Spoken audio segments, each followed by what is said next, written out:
माननीय मुख्यमंत्री जी, एनडीए के सभी घटक दल के हमारे सभी सम्मानित साथीगण और मंचस्थ उपस्थित सभी सांसदगण, प्रदेश अध्यक्ष और आयोग के विभिन्न हमारे सभी बहन के सभी सम्मानित साथियों का अभिनंदन करते हैं। जैसा कि आप सभी जानते हैं, 21वीं सदी का 17 अप्रैल एक काला दिवस के रूप में जाना जाएगा। साथियों, माननीय प्रधानमंत्री श्री नरेंद्र मोदी जी के नेतृत्व में महिलाओं के नेतृत्व में विकास लगातार 2014 के बाद आर्थिक और सामाजिक रूप से सशक्त करने का काम माननीय प्रधानमंत्री जी ने किया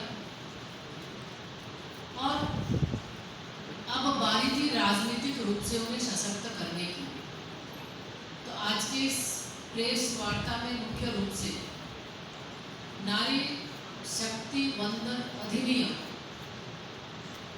जो बजट सत्र के स्पेशल सत्र के रूप में 16, 17 और 18 को आहूत की गई थी, महिलाओं का उसका अधिकार 2023 के नारी शक्ति वंदन अधिनियम के अनुरूप संशोधन करके 2029 में महिलाओं का उसका अधिकार मिले, महिलाएं राज्य के विधानसभा और केंद्र में लोकसभा में अपना प्रतिनिधित्व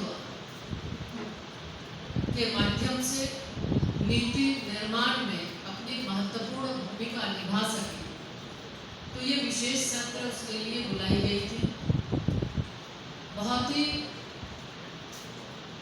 सार्थक चर्चा और महिलाओं को उसका अधिकार मिले, जो लगभग 3 दशक से ज़्यादा समय से महिलाएं संघर्षरत थी कि आधी आबादी को उनका अधिकार, उनका हक मिलेगा। इस विशेष सत्र में देश की करोड़ों बहनें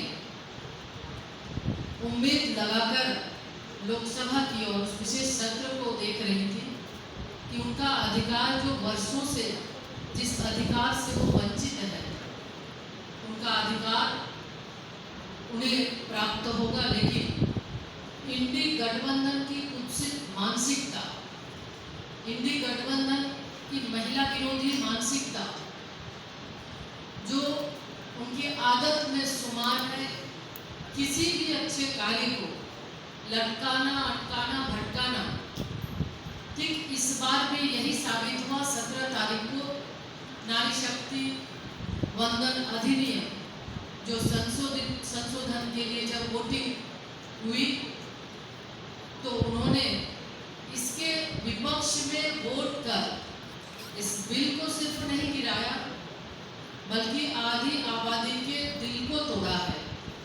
आधी आबादी की उस अपेक्षा, वो आकांक्षा को उन्होंने तोड़ा है। तो ये कांग्रेस की, समाजवादी पार्टी, तृणमूल कांग्रेस और डीएमके का जो ये लक्ष्य था, जो हमेशा से विपक्ष की, वो हमेशा से ये चाहते थे कि महिलाओं को, आधी आबादी को उसका अधिकार न मिले, वोट के माध्यम से उन्होंने किया। और आपने देखा जब सदन में जब संख्या आई तो किस तरह से वो जश्न मना रहे थे, वो ताली ठोक रहे थे। यानी वो नहीं चाहते थे कि महिलाओं को अधिकार मिले। और नारी शक्ति अब जाग चुकी है, आर्थिक और सामाजिक रूप से सशक्त हो गई है, चाहे जिस भी क्षेत्र में है वो अपना परचम लहरा रही है। तो निश्चित रूप से इसका खामियाजा नारी शक्ति आने वाले समय में कांग्रेस, समाजवादी पार्टी, डीएमके, तृणमूल कांग्रेस और सब विपक्षी दलों को देने वाली है। साथियों, एक और चर्चा